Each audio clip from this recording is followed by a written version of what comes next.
Okay, when we left off, you were talking about the beginning of your directing career. Oh, yes. And how did you start? Then I took up basket weaving. No. How did you start Jesus, never stops. Well, How did you start to get the jobs? You started talking about that. well, late at night I would go out on Hollywood. No. Some of this must be edited. No. How I started, I was going to New York, okay, and I was trying to do some work on the plane. You bring scripts and stuff like that to do when you're flying over the country, and I had forgotten everything. I put it in the suitcase, and it was already packed and in the belly of the plane. So there was nothing to do except read what was in front of me in the little pocket, you know, of the planes. They used to have some magazines and stuff. So I picked up the magazine, and I'm opening it up, and there's an article that says, "The disease that kills 2 people," and this wonderful graphic. So I started to read it, and I was just overwhelmed by what it had to say. And it was about Alzheimer's disease, which at that time, really, there was very little word out there on the street about it.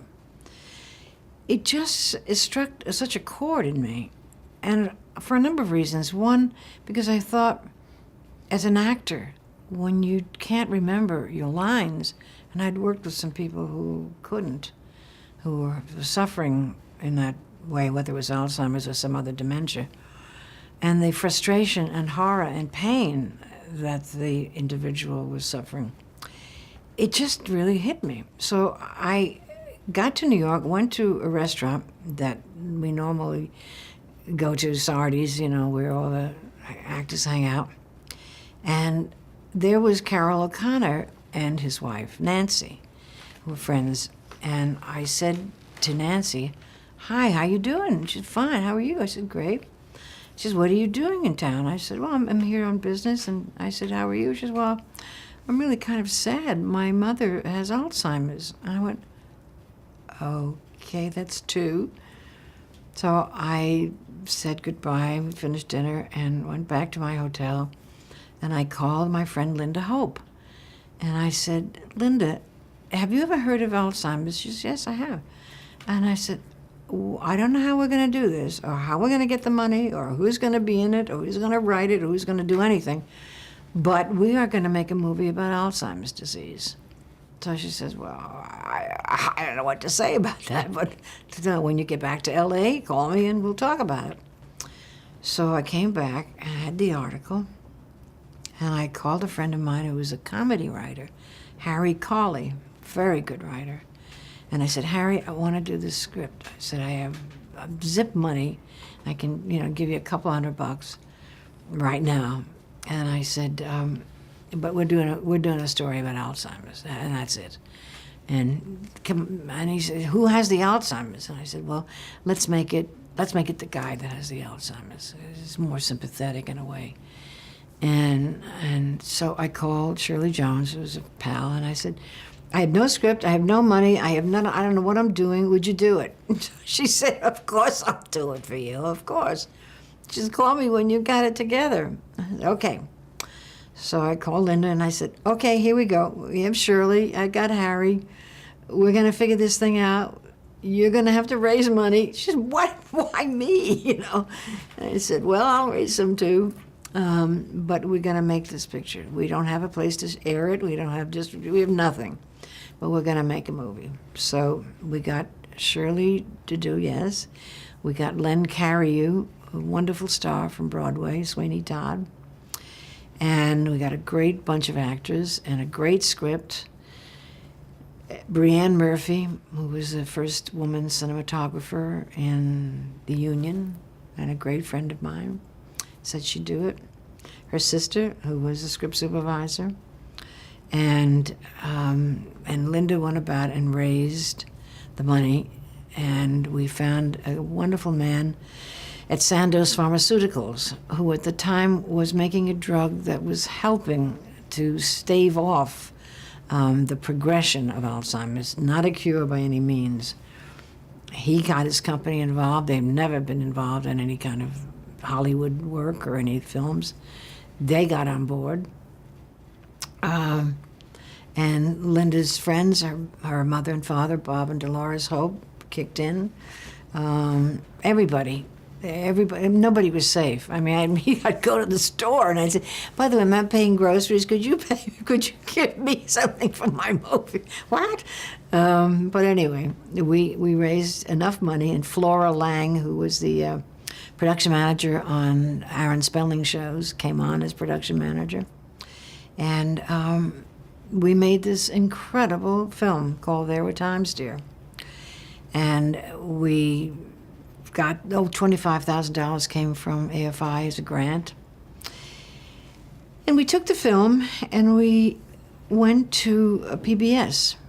And PBS in the South saw a woman who was on the board, saw it. We waited in her hotel. We didn't know her, but somebody told us about her. We knocked on her door and went to her beautiful apartment on Park Avenue, sat outside while they had dinner, and then she said, "Now, what is it you girls want?" I said, "Well, I understand you're on the board of the South Carolina PBS, and we have a movie we'd like to have on the air." Well, they don't acquire PBS particularly. You know, they develop their own stuff. So she saw it, picked up the phone, called the people in South Carolina. She says, "Here's a movie that's going to go on our show, on our cable, on our show, on our network." And we arranged with, Linda had arranged with the National Institute of Health to do an outreach program, so that when we finished the movie, so to speak, they had this whole outreach program of where to write for and pamphlets to be sent, and it was just astounding. And then what we did, the purpose of making the film was because we were so touched by the problems of Alzheimer's. We went up to Sacramento, and we went to the house, and we asked for it. You know, when you check a box that says, you know, give to tuberculosis or whatever, we got Alzheimer's on there, so that people will check the box for any excess monies or what have you to go to that disease. But then what we did, and we spent almost a year doing this, we sent copies of the picture to every Alzheimer's chapter in the United States and Europe, I think, free. And all they had to do was pay the insurance and the mailing. And what they would in turn do is set up a fundraiser for themselves around the film. So they could have a Waldorf Astoria banquet with the film, or they could have 3 people on an Indian reservation with the film, which actually happened. And all they had to do was just send it back when the fundraiser was over. And we spent a year doing that, shipping out, shipping in, shipping out, shipping in. But we raised almost $3 million for Alzheimer's in the various chapters. Each chapter, the deal was each chapter kept their own money. It didn't go to any head chapter or anything else like that. So it was very successful.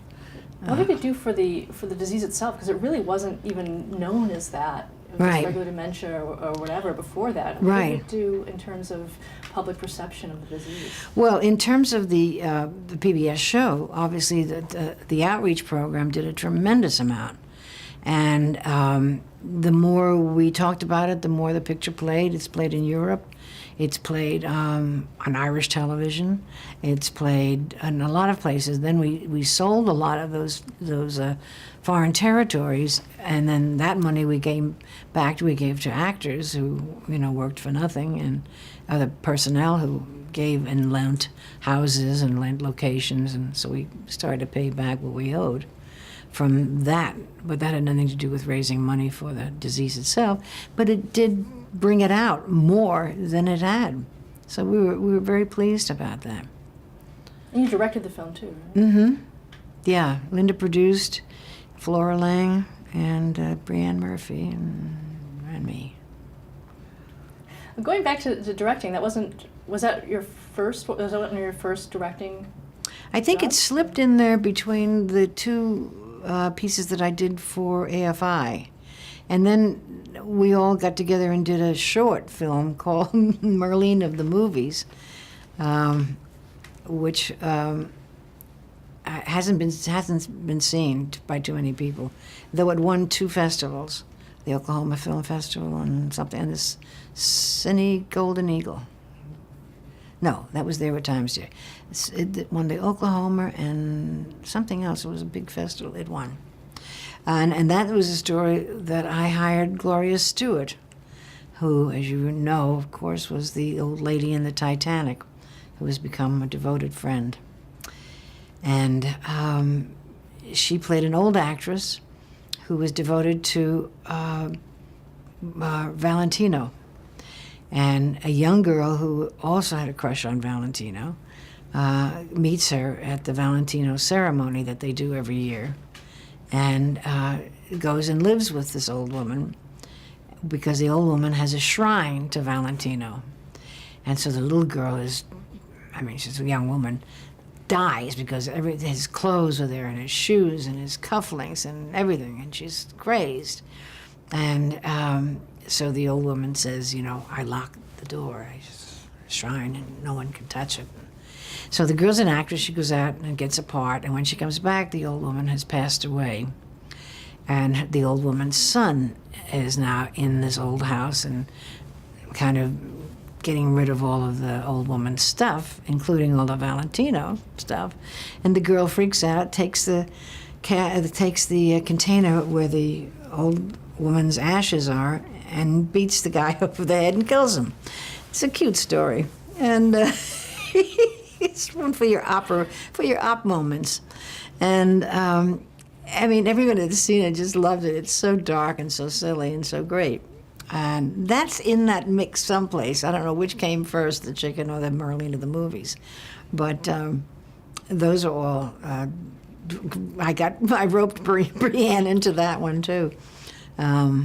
So that's in there. I don't know whether it was before or after AFI. I'm not sure. Maybe before, actually. But then you started doing series television.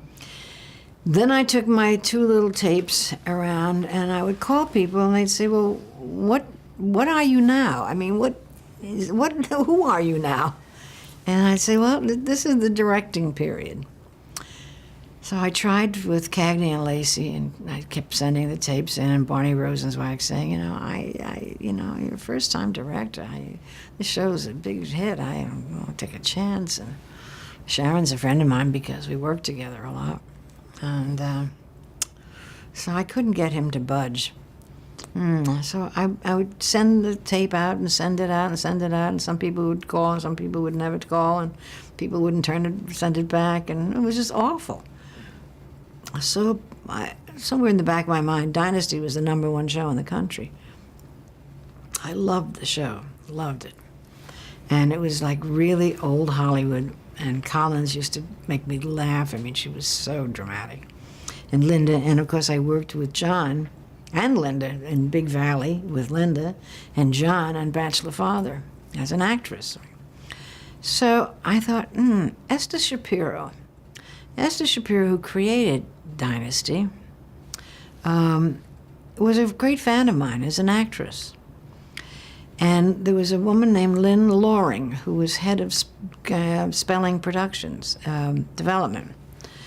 Lynn Loring's husband was Roy Thinnis, my co-star from A Long Hot Summer. But the tricky part of that was when I did love scenes with Roy and Lynn was on the set, it used to make me crazy.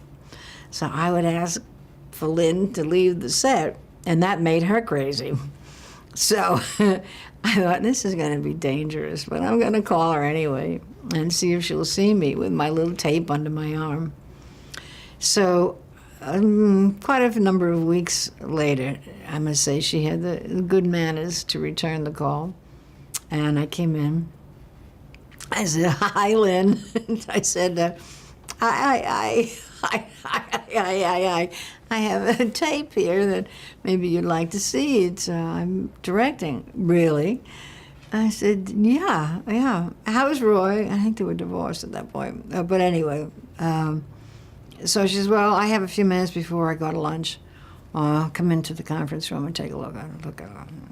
So we went in, and she put it in, and she said, "Oh my God, this is good." I thought, "Well, thanks, Lynn." I said, "What can we do about getting me on Dynasty?" So she says, "You know Esther?" And I said, "Yes." She says, "Well, I'm going to call Esther." So she called Esther, and she said, Esther said she'd like to see her. I said, well, that's great. I thought, well, this is going to go nowhere, but what the hell. So Esther sees it, and she calls me up. She says, come in for a meeting. So I went in for a meeting. And she says, how confident are you to do this show? You know Joan is difficult, and Linda is lovely, and you know John? I said, yes. And she says, do you think you could handle this? And then I said, oh my God, maybe I can't handle this. What am I doing? And so I said, I'll try. So she will go down to the set and say hello to the DP. Oh, okay, so she took me down. And therein begins a love story with Michel Hugo, who was the DP of Dynasty, who could light Joan like nobody's business. He never had a light on her, ever. It was like this, He lit, I think he lit from outside because there was never a light anywhere when she was on. So Michel Hugo and I became intertwined. He's teaching at the University of Las Vegas now, and I go up every year and do a class for him. And we were inseparable. I mean, inseparable. I lived at his house. He taught me everything. Camera right, camera left, camera up, camera down, camera this, camera that, lenses, bing, bang, bang. We'd eat sushi till it came out of our ears. And he was married to a wonderful woman named Gloria who would do the cooking when we would go to his house. Nancy's coming over, and we're going to have dinner, and we're going to have wine, and we're going to work. And I worked with him for a month before I got an assignment. And I hold him totally responsible for how good I am, or how not good I am, but how good I am. He gave me everything. Were you also on the set watching? I did, yes. But in terms of a real comrade in arms and a real colleague, Michel had no problems with women, none. He loved women, maybe because he was not American and didn't have the hang-ups that most American men have. But he was French, and he adored me, and I adored him. And he gave me everything. And anyway, he is an amazing man and a great friend.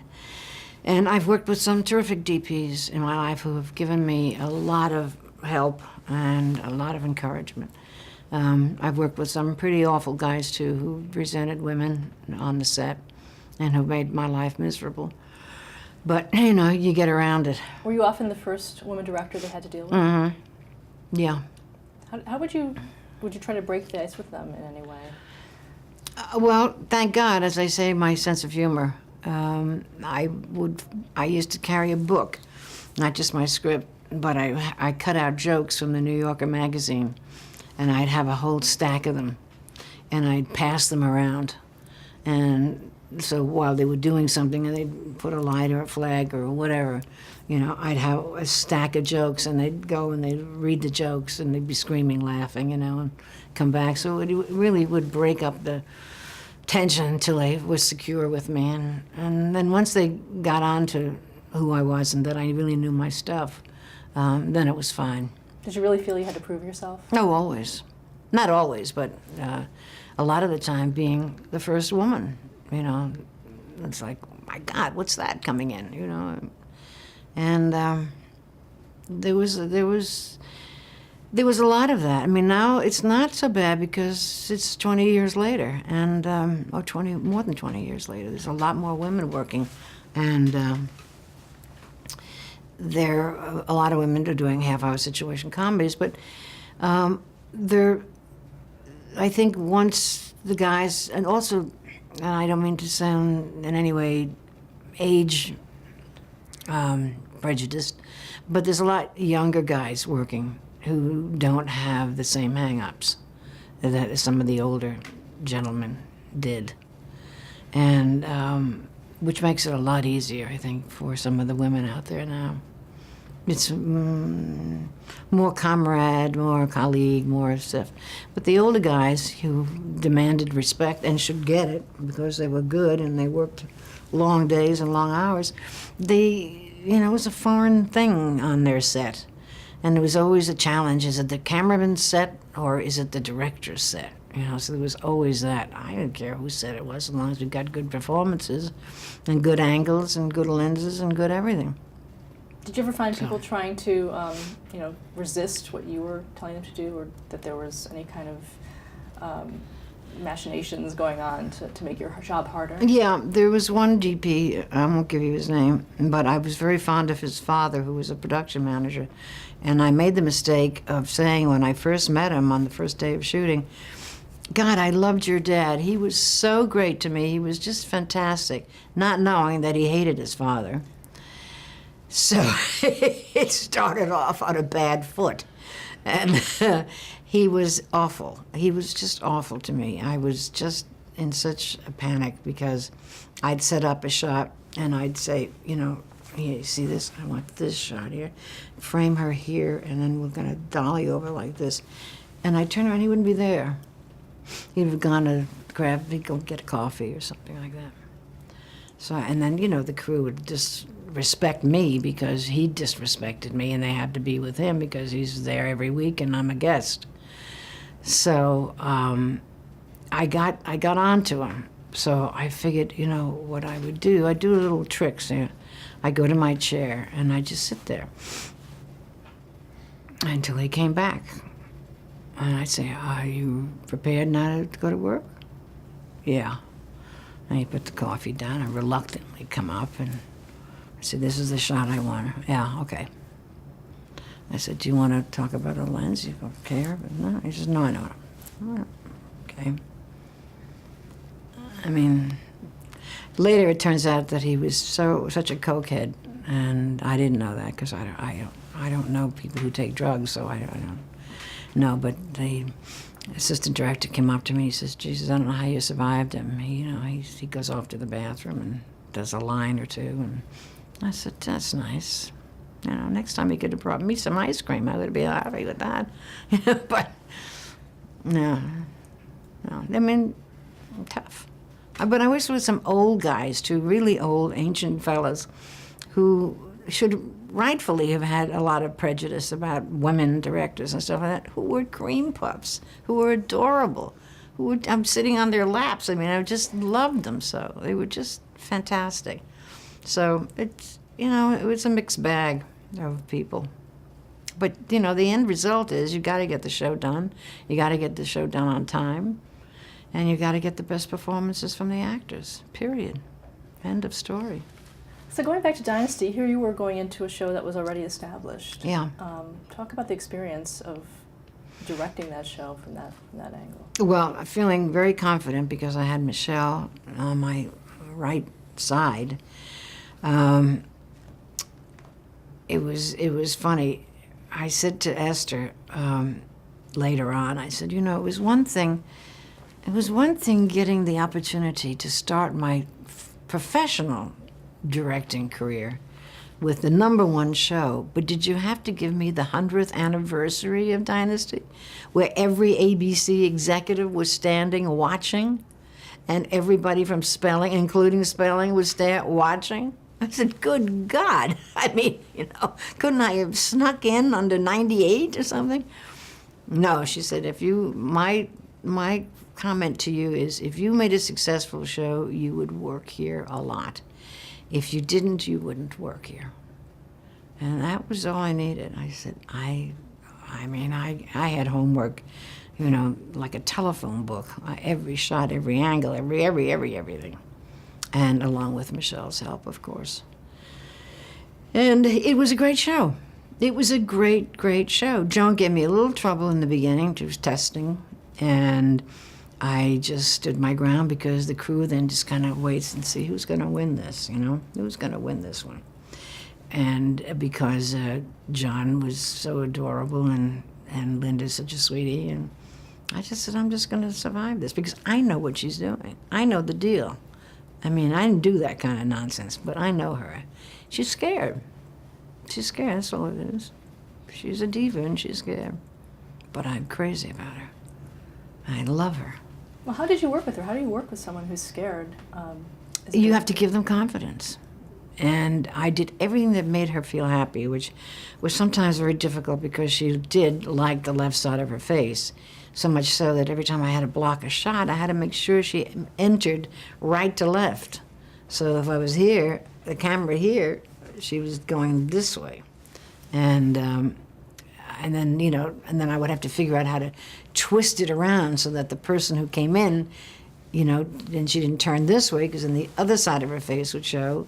So I'd have to go cross past her, and then so she would always be on that side. So she saw that I was always looking out for her, and she gained a lot of confidence with that. And she always asked for me. She would go to spelling at the end of the season and say, "How many shows is Nancy going to do? I want her to do many. I want her to do most of them." So it was really something, you know. And I used to tell people, I said, "Is she a pain in the ass to work with?" Well, I suppose from some points of view you could say that, but boy, she was on time, and she knew her lines, and she did half her makeup at 4 o'clock in the morning before she would get to the studio. And she was disciplined, and all the things that I love, all the things that I was trained, and how I was trained. And so I loved her. I loved her. I did a mean thing to her once, I mean, as a joke. She took it well, too. She laughed. There was a makeup artist whom I was crazy about. He was a little guy like this. And he loved to gossip. He was always off in the corner, gossiping. And Joan, who wore many, many wigs, and beautiful wigs, just before the take, would say, she'd do this to him. He'd be watching her out of the corner of his eye, and she'd do this, which means he would get up, take the little hand mirror, you know, out of his pocket, and he'd walk over to her, and he'd show her the mirror, and she'd pull the wig back, or fix the wig down, or she'd do this, and then she'd do this, and she'd go back to the little corner and gossip. So I watched this for weeks, and it used to tickle me, see. So one day, I take the mirror when he's not looking, and with a big black pen, I drew a crack like this in the mirror, like Snow White, you know. Wow, geez, where is she? That's Snow White, you know. And put this great crack. So, okay, here we go. And he's gossip, and she's like this, and he takes the mirror and he goes like this, right into her face. And she's going, "What is that? That's not funny." I'm off underneath the camera, hysterical, screaming, laughing, screaming. She's, "You did that, I know you did to me. You did that." Oh, God, she was great. As a director, did you find yourself doing a lot of that kind of thing too, just in general, to cheer up the atmospheres and stuff? No, I do. Yeah, I do. I do. Because, you know, I just love actors so much, and if they want to play, it's fun to play, you know. And it also relieves a great deal of the tension, you know, it truly does. And so they can get into a more relaxed kind of frame of mind and still do their job and still be good. Has it ever backfired on you? Not yet. Let's talk about some of the other series that you worked on. Okay. Cagney and Lacey, you finally ended up doing. Finally did that, yeah. I did a couple of those. And it was great working with the girls. And Tina's a blast.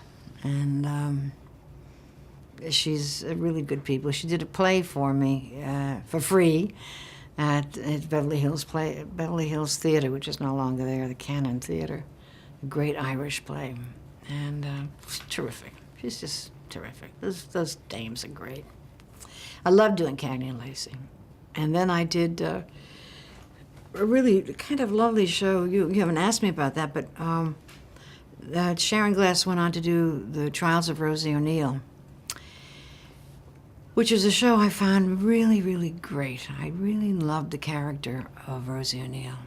Had I been a young actress again, that would have been a part that I would have loved to have played. And she was excellent in it. Sharon was just great in it. And the opportunity that I had, which I got the Emmy nomination for, which is a very tough part to do in a 1-hour series, where she had to play, she played 2 parts. She played a singer, a nightclub singer, and she had to sing. And she played herself, watching herself. And, you know, with a schedule and a budget that goes accordingly to a 1-hour show, this was tough to pack in. But I hired a friend of mine who was a professional singer, about her height, and I hired a great singing teacher, Seth Riggs. And I mean, Barney paid for everything, Barney Rosenzweig, the producer, but these are the people I put in for her. And she studied singing like crazy, you know, a couple of weeks before our show. And she had lessons almost every day. And we picked the song and everything, and my friend Karen, what's her name?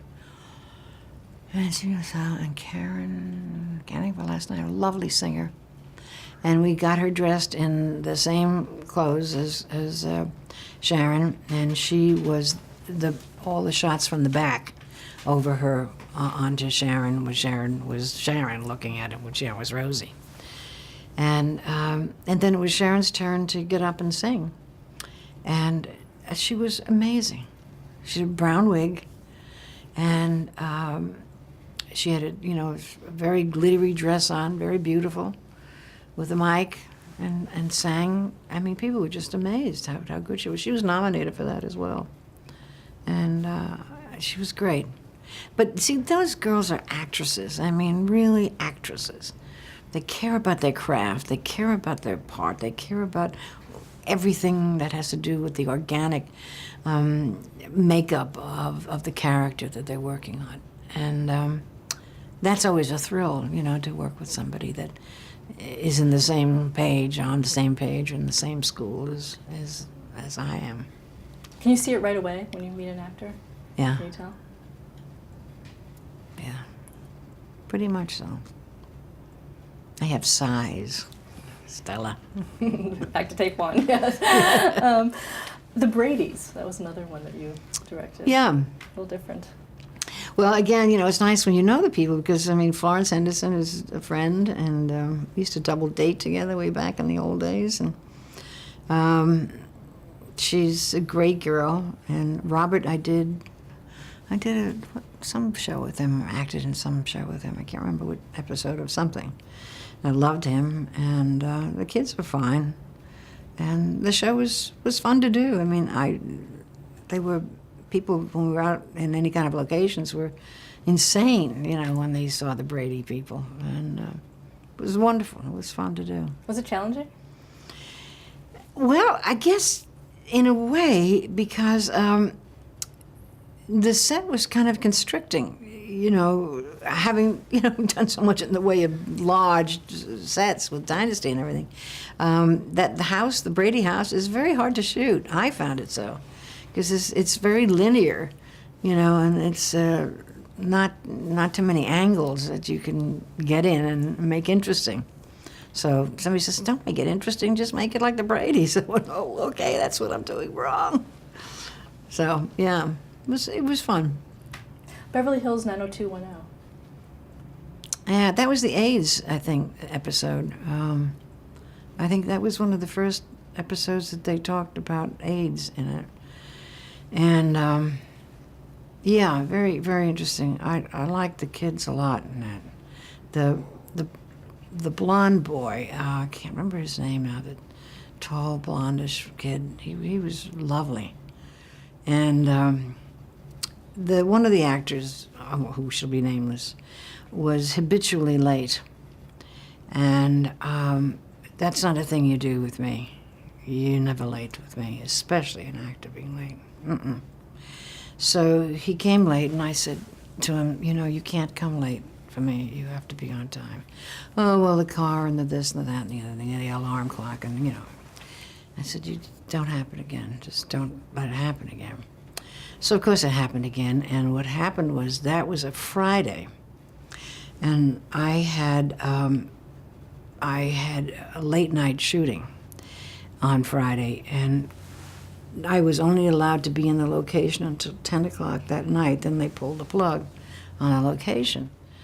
So the fact that he was late pushed everything ahead, and I knew I wasn't going to make my day because of how I was late to begin with. I could never have finished at the studio, made the move, go to the location, shoot the shots, and be out of the location by 10 o'clock. It wasn't going to happen.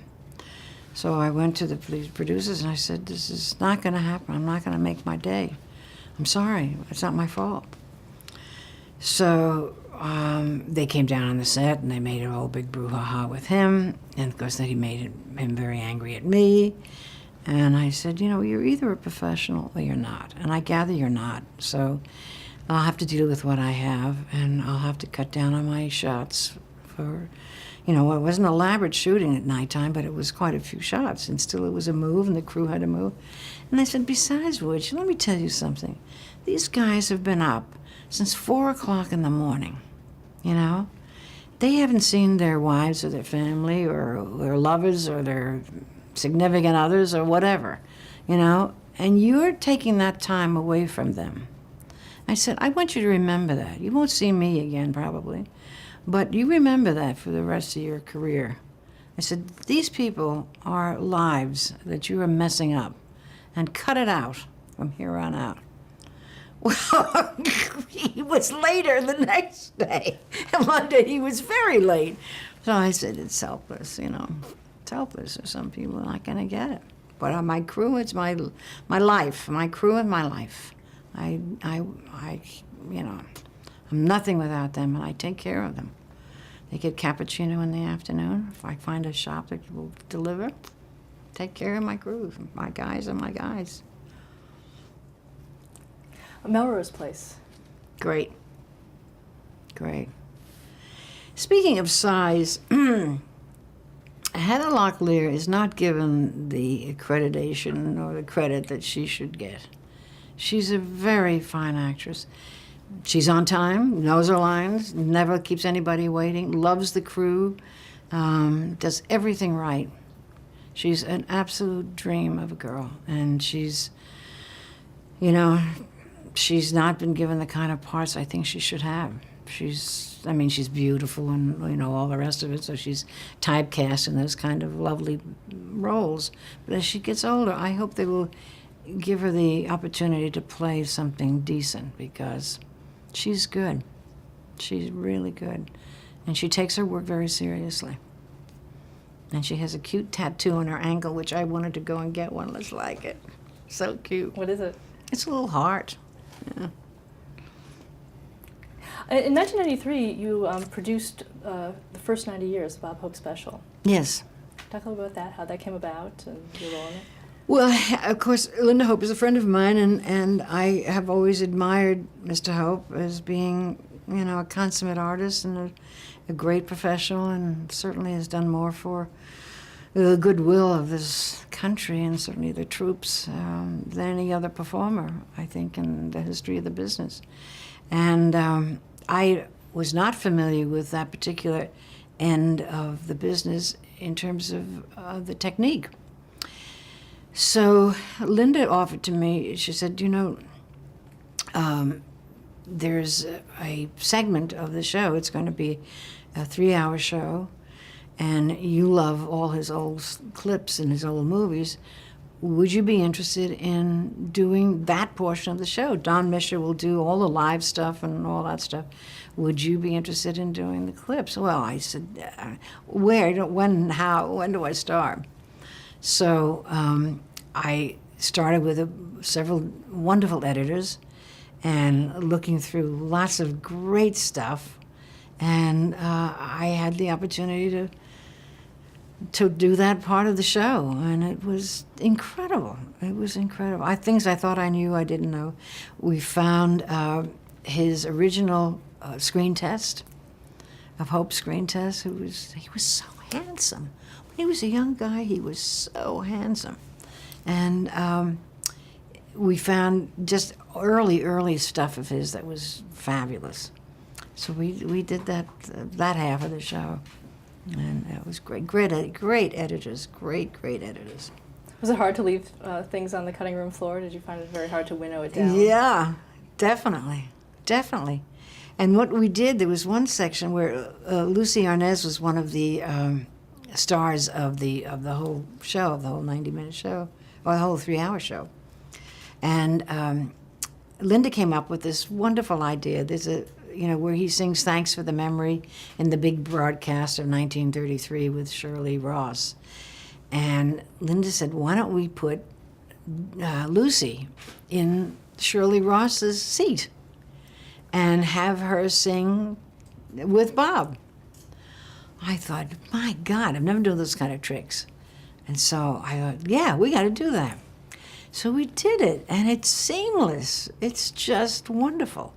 So she's sitting there in the exact same clothes as Shirley Ross had. We had a wonderful costumer from NBC who made the hat and made the dress, made everything. And she's sitting there at the bar with Hope, clinking glasses. I mean, it's freaky, but it's great. A lot of people didn't know it was her. They said, was that her? Was that her? Was that Lucy? Yeah, it was great. Did you get a chance to work with Bob Hope himself? Yeah, I did. I had the audacity to tell him jokes. I couldn't believe it. I'd go and I'd whisper in his ear. As he got older, he had a little hearing problem. And I'd go up and I'd hear him joke and I'd tell him. He never did anything. He would say, that's a good one. That's a good one. He was a sweet man. So brilliant. And you won an Emmy for that. Yeah, I did, with Mr. Misher and Miss Hope, and it was wonderful. And how'd the show do in its broadcast? I think it took the night and the week. Yeah, it was great. I'll go back to a few more of your directing projects. Touched by an Angel. Gosh, when I think about it now, you're bringing my mind to some really amazing opportunities I had. That episode was about Operation Smile. And that was the story of children, actual children who are from all parts of the world, who have cleft palates, which is that, disfiguring kind of thing where the lip is up and the teeth are exposed, and very hard to look at. And something that was not done, I think, too much these days by various networks. But CBS flew some Indians, not American Indians, but Indians from Brazil or someplace like that, who had never seen an airplane or a TV or anything. They found these children under this Operation Smile, and they brought them to the set, and they were extras. They paid their way. They paid for their surgery. And the children were, wide-eyed throughout because they never had food. They never saw anything but the jungle. And they are ostracized in the jungle because the other people think that they're wicked or they're, some kind of spiritual bad thing and what have you. So these little kids, I think they brought 4 of them, all had their faces fixed. And the story was that the story was about this little girl who had this problem, and her mother's works in a kind of strip place, and she hides the little girl all the time. And the little girl finds a little boy that doesn't notice this face. And he hears about a doctor that's coming to their town, and he's going to get the little girl in a truck, and they're going to go to this town and never tell the mother or anything. And he's going to get the little girl into the hospital. And he's like 14 or something, and the little girl was about 9 or something. Of course, working with kids is my favorite thing in the whole world. So the show was great, and it got all sorts of awards. And Roma was beautiful with children, and I loved those kids. They were just amazing. Amazing. I thought, my God, how scary it must have been for them with the planes and, getting on a plane and who are these people and all of that. But it worked out beautifully. The show's great. Yeah, I was very, very blessed to have that show. Picket fences upbringings. Yeah, that was fun. Tom Skerritt originally played my brother on Long Hot Summer, and he was let go. So here we are. Nancy, they fired me. I went, you can't believe it. I can't believe it. He said, yeah. I said, that's terrible, Tom. And now you're a big star here. So he said, well, we're going to have fun on this show. And we had a really interesting experience because the lead actor was having line problems. He couldn't remember them. And David Kelly writes pages and pages and pages of dialogue, and tricky dialogue, stuff that has lots of facts and included in the plot. So it was hard. It was sad and hard at the same time, because this actor is very well respected and a wonderful actor all his life, and he was just having terrible, terrible line trouble. So it was a hard show to do because I had to cut and cut. And, you know, you don't want to do it because you don't want to embarrass the actor, you know. So I would just let it go lots of times and just say, you know, I think I made a wrong move here. I'm going to put the camera and I'd move it an inch, you know, over here. I think it's better. So I would find disguises, you know, so he wouldn't feel, you know, I mean, maybe I was reading into it, but anyway, you have to protect people. Were you ever called on it? No. Things like that? No. You did a few episodes of Star Trek Voyager, different genre for God, jeez. That was hard. Having not done visual effects, really, Kate Mulgrew called me and she said, I want you to do my show. I said, Kate, I'm not a hardware director. I don't know how to do that stuff. She said, oh, don't worry, you know, we'll figure it out. So she's come and meet the producers. So I went in. Producers were lovely, just lovely. And they said, do you think you can do this? And I said, well, I won't know till I try it. She says, don't worry about the visual effects. You'll sit with all our visual effects people, and they'll teach you. They'll help you. Okay, here's a book, and they give you a book this big. This is the Voyager manual, and you have to learn what's on deck 1, deck 2, deck 3, a B. So I said, okay. So I read this thing. It didn't make too much sense to me, and I think I could be quizzed on it and all of that. So I go back in. I said, oh, well, I'm going to try. I'll take a big deep breath and try. And Kate's going, yes, great. So I did it, and I somehow or other got on the Star Trek. They have 8 million little letters that they send around and emails and internet stuff, and I get all of this email from all these people saying, that's the best show we ever saw. It was wonderful, wonderful. I didn't know how to do any of it, you know, and except the actual stuff in the plane and the ship and all that, but all the visuals. So the guys would say, do this here and do that there. Give me a matte shot here, do that, do this. You know, and do a plate here and do a plate there, and we do the rest. Don't worry about a thing, and come in, and we have a big stage here with a blue screen, and you'll do this and do that and do the other thing, and goodbye. I said, okay, you know, and sure enough, I come back and was, oh my God, look at how great that is. So, yeah, it was wonderful. Then I couldn't wait to do the next one. What about acting, directing the actors on that show? It was fun. It was fun. They're all good. They were all wonderful. Yeah, I mean, they do it in their sleep, you know, they're terrific. And Kate's great. Kate is great. Diagnosis Murder, back to a little bit more. Oh, yeah.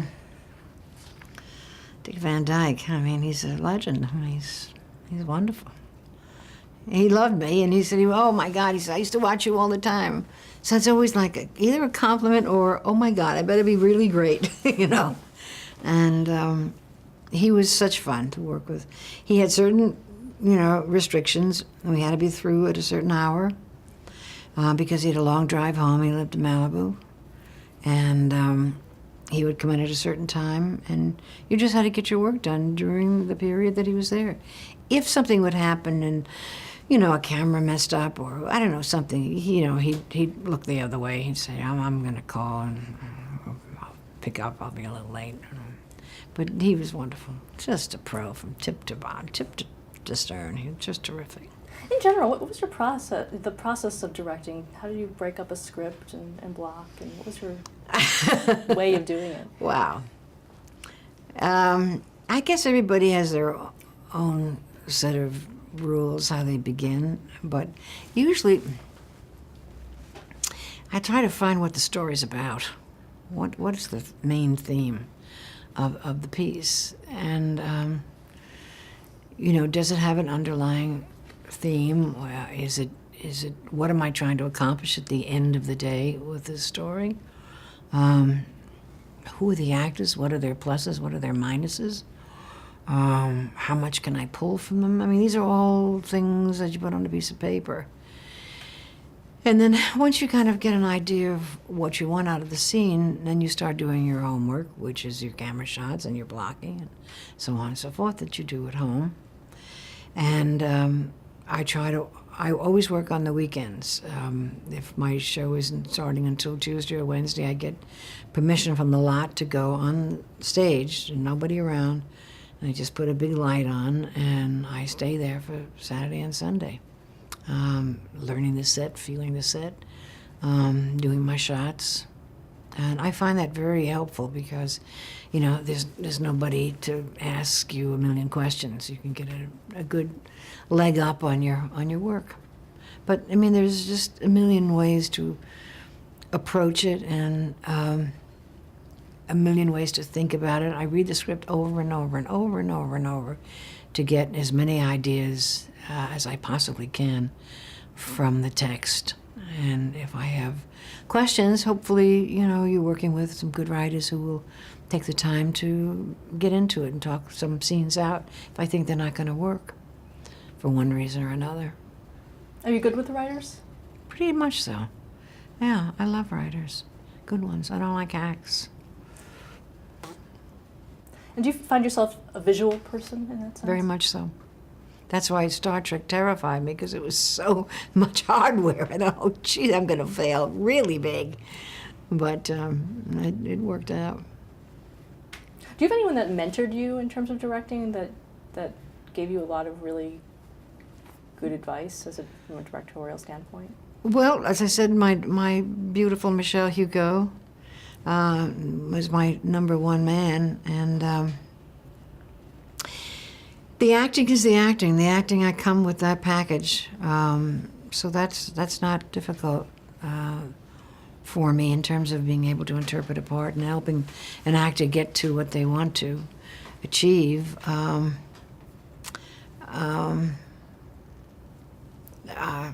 had my friends' encouragements, encouraging.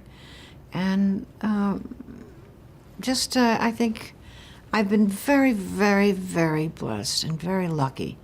I mean, I'm not saying that I haven't done my homework, and I don't dismiss my efforts and my drive and my persistence. I don't dismiss that as nothing, because those are tools that have been very helpful. But I have been very blessed in as much as having been the only woman in many instances and survived it. And I've been blessed by having a lot of wonderful friends who have been patient and encouraging. And I've been, I can, as I said, when delivering all these boxes of my papers to UCLA and going through all of these things, you're always amazed. I'm amazed. I'm saying, Jesus, I couldn't have done this. I could not have done this. This is not right. I couldn't have done this. And you kind of look back and say, yeah. But how lucky I was to have had the opportunity to do these things. A lot of people out there who were very talented and very gifted and not having the breaks. And I had breaks. I didn't sleep around. Maybe I should have, but I didn't. And I had wonderful. Tom Moore was a great mentor to me. I owe him the beginning of this transition, and the fellas along the way. Sadly enough, with the exception of Esther Shapiro and Elaine Rich, who was the producer of Dynasty, there haven't been a lot of women who have helped me. Which I find very difficult in this business, that women don't help other women that much. And I remember Deanne Barkley, who used to be the vice president of Movies of the Week for NBC. I think one of the first women in an executive position. And I was at Fox, and she and I were both in New York. I was pitching or something to the executives, and she was in there finding out what shows were going to be picked up. And the two of us was standing at 21, which is a very chic restaurant that all the producers and suppliers used to go to during the selling season. We were the only women. And the guys were there with their wives, their girlfriends. The two of us were standing there, and she says, and this is the vice president with the biggest jobs in the business. And she says, you know something, Nancy? We're invisible. We're invisible. I've never forgotten that. I said, Deanne, you were a big shot. What do you mean? She says, so are you, and you're invisible, and I am too. And, but that's the truth.